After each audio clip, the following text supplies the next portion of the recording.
गुलाब आणि निवडुंग. एका वाळवंटात एक गुलाब आणि निवडुंग राहायचे. गुलाब निवडुंगाशी वाईटपणे बोलायची, त्याचा नेहमी अपमान करायची. मी किती सुंदर आहे, तू किती काटेरी आहेस. निवडुंग मात्र शांत राहायचा. एका उन्हाळ्यात पाण्याची टंचाई झाली. गुलाबाला पाणी मिळालं नाही. त्याच्या पाकळ्या हळूहळू सुकल्या आणि गळून पडल्या. निवडुंगाला मात्र जगण्यासाठी पाण्याची फारशी गरज नसते.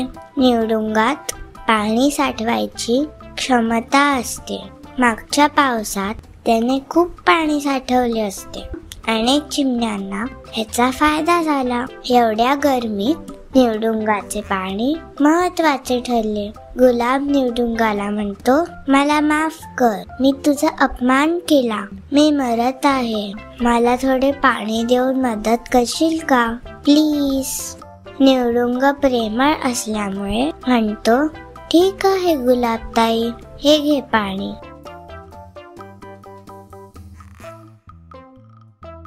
कथेचं तात्पर्य, कोणालाही त्याच्या दिसण्यावरून पारखू नये.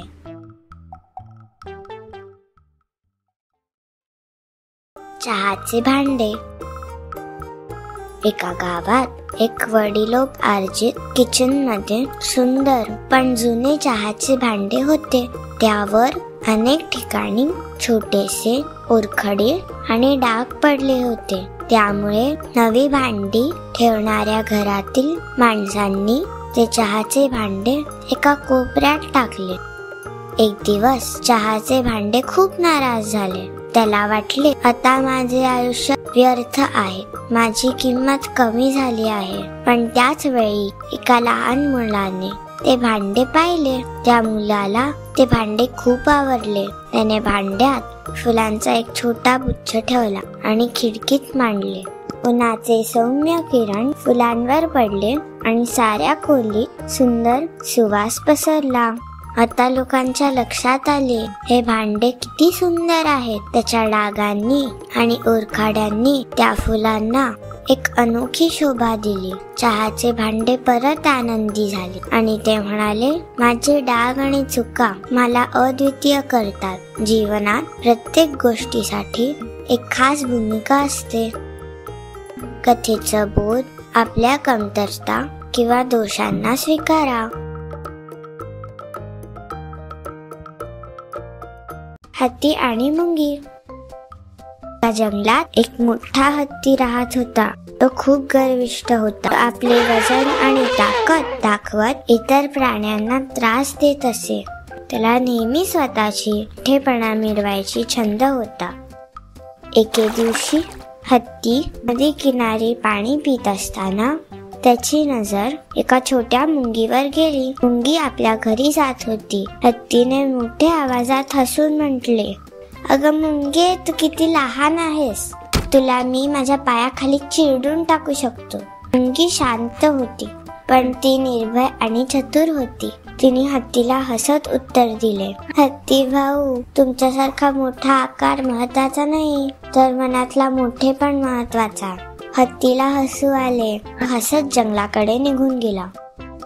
काही दिवसांनी हत्ती नदीच्या किनारी खेळत असताना चिखलात अडकून पडला. त्याला कोणत्याही प्रकारे बाहेर पडता येत नव्हते आणि त्याला मदतीसाठी ओरडावे लागले. त्या आवाजाने तीच छोटी मुलगी आपल्या कुटुंबासह आली. त्यांनी छोटे छोटे खड्डे खोदून हत्तीला चिखलातून बाहेर येण्यास मदत केली. हत्तीचा गर्विष्ठपणा दूर झाला आणि तो नम्रपणे म्हणाला, मुंगी, मी तुमच्यावर हसत होतो, पण तुम्ही आज माझे प्राण वाचवले. मुंगीने उत्तर दिले, आपले आभार मानू नका. आपण मोठे असो व लहान, एकमेकांची मदत करणे महत्वाचे आहे. त्यातच खरी माणुसकी आहे. कथेचा बोध, आकारावरून कोणाचाही अपमान करू नये. लहान का असेना, प्रत्येक व्यक्ती महत्वाची असते. सुतार पक्षी आणि वाघोबा. एका जंगलात एक स्वार्थी वाघोबा राहायचा. स्वार्थी असल्यामुळे त्याचे कोणी मित्र नव्हते. एके दिवशी त्याच्या गुहेतून आवाज येतो, आ वाजवा आ.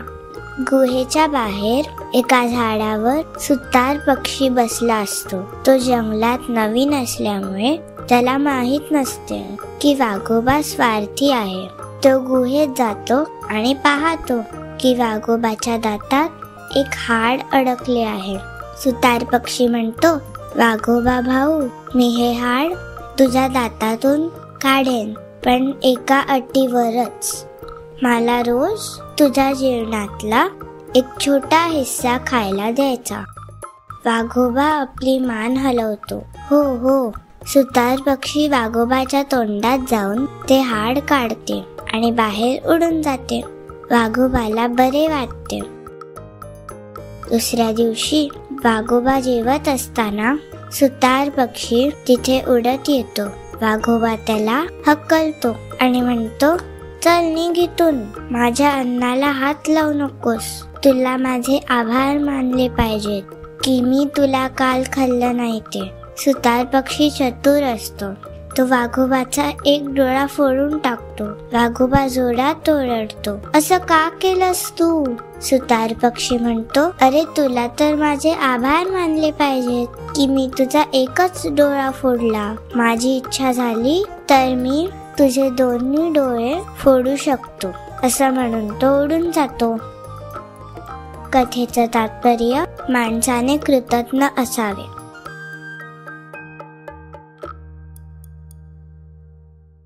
चंद्रावरचा ससा. खूप पूर्वी एका शांत जंगलात एक दयाळू ससा आपल्या मित्रांसोबत राहत होता. माकड, पाणमांजर आणि कोल्हा ते सर्व आनंदाने राहत आणि गरजू लोकांसोबत आपल्या जवळ असलेले सर्व काही शेअर करत. एके दिवशी सश्याने आपल्या मित्रांना सांगितले, उद्या पवित्र दिवस आहे. आपल्याला उद्धार होऊन आपल्या अन्नाचा वाटा मागणाऱ्यांसोबत शेअर करायला हवा.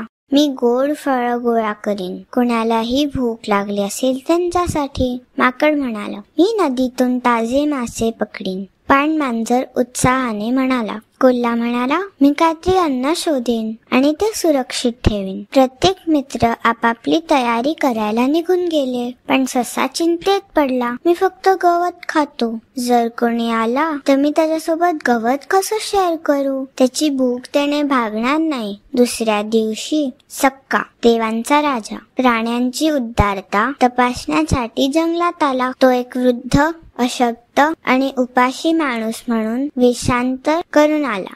दयाळू मित्रांनो, कृपया मदत करा. माझ्याकडे अन्न नाही आणि ताकदही नाही. माकडाने गोड फळ दिली. पाणमाशाने मासे आणले. कोल्ह्यानेही आपलं अन्न शेअर केलं. पण सश्याजवळ फक्त गवत होतं. प्रिय वृद्ध माणसा, माझ्याकडे तुझ्यासाठी योग्य असं अन्न नाही. पण जर तुला खरंच भूक लागली असेल तर मी स्वतःला अर्पण करतो. कृपया एक अग्नी करा. मी त्यात उडी मारेन जेणेकरून तू मला खाऊ शकशील. सश्याने अजिबात विचार न करता त्या अग्नीकडे उडी मारली. पण सक्काने त्याला थांबवलं आणि आपली खरी ओळख उघड केली. धाडसी ससा, तुझी दयाळुता आणि निस्वार्थपणा मी कधीच पाहिलेल्यापेक्षा मोठा आहे. तू चिरकाल आकाशात राहशील. आणि मग सक्काने चंद्रावर सशाचं रूप रेखाटलं, जेणेकरून सर्व लोक त्याचं शुद्ध अंतःकरण आणि करुणेचं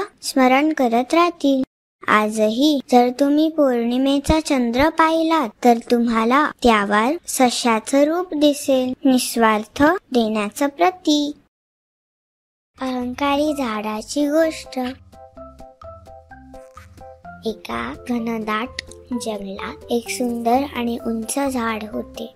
त्याच्या फांद्या मोठ्या, पानं हिरवीगार आणि फळं रसाळ होती. जंगलातल्या इतर झाडांपेक्षा ते झाड जास्तच उंच आणि भव्य होते. त्यामुळे ते झाड खूप अहंकारी झाले होते.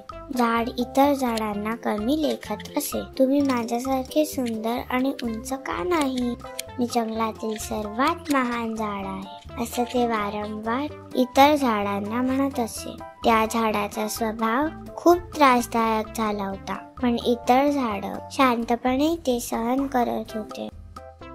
एके दिवशी जंगलात जोरदार वादळ येऊ लागले.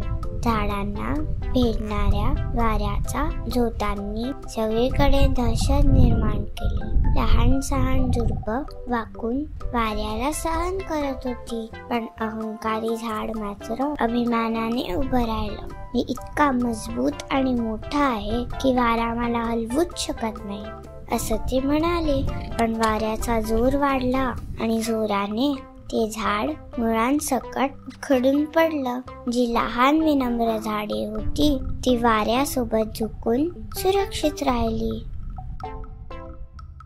कथेचं तात्पर्य: विनम्रतेने वागल्याने संकटाचा सामना करणे सोपे होते. गर्व किंवा अहंकाराचा शेवटी विनाश होतो.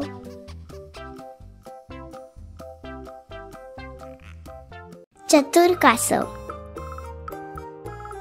एका कोल्ह्याला खूप भूक लागली होती. अन्नाच्या शोधात त्याने पूर्ण जंगल पालथे घातले. नदीच्या काठाजवळ त्याने एक कासव पाहिले. त्याने ते पकडले, पण कासवाचे कवच खूप कडक असल्यामुळे कोल्हा कासवाला खाऊ शकला नाही. कोल्हूबा, मला थोड्या वेळ पाण्यात भिजत ठेवा, म्हणजे माझे कवच मऊ पडेल आणि मग तुम्ही मला खाऊ शकाल, कासवाने सुचवले. कासवाच्या सांगण्यावर कोल्ह्याचा विश्वास बसला. त्याने कासवाला पाण्यात सोडले. कासव पटकन कोल्ह्यापासून दूर गेला आणि पोहत पोहत सुरक्षित ठिकाणी पोचला. कथेचं तात्पर्य: शक्तीपेक्षा युक्ती श्रेष्ठ. हुशार घोडा. एक असतो घोडा आणि एक असतो लांडगा. एके दिवशी तलावाच्या काठावर घोडा गवत चरत असतो. हिरवेगार गवत त्याला फार आवडत असे, त्यामुळे तो घोडा गुंग झाला होता. त्याच वेळी एक तहानलेला लांडगा तिकडे येतो. घोड्याला चरताना पाहून त्याच्या तोंडाला पाणी सुटते. तो हळूवार पावलाने घोड्याच्या जवळ येतो. घोड्याला लक्षात येते की एक लांडगा मागे आहे आणि आता तिथून पळणं शक्य नाही. मरण समोर दिसत असते, पण घोडा शांतपणे विचार करतो. तो हुशार असल्यामुळे त्याला एक युक्ती सुचते. त्याचा मागचा पाय उंच करतो व 3 पायांवर उड्या मारण्यास सुरुवात करतो. लांडगा घोड्याजवळ येतो आणि विचारतो, अरे घोडे दादा, अशा उड्या का मारतोयस?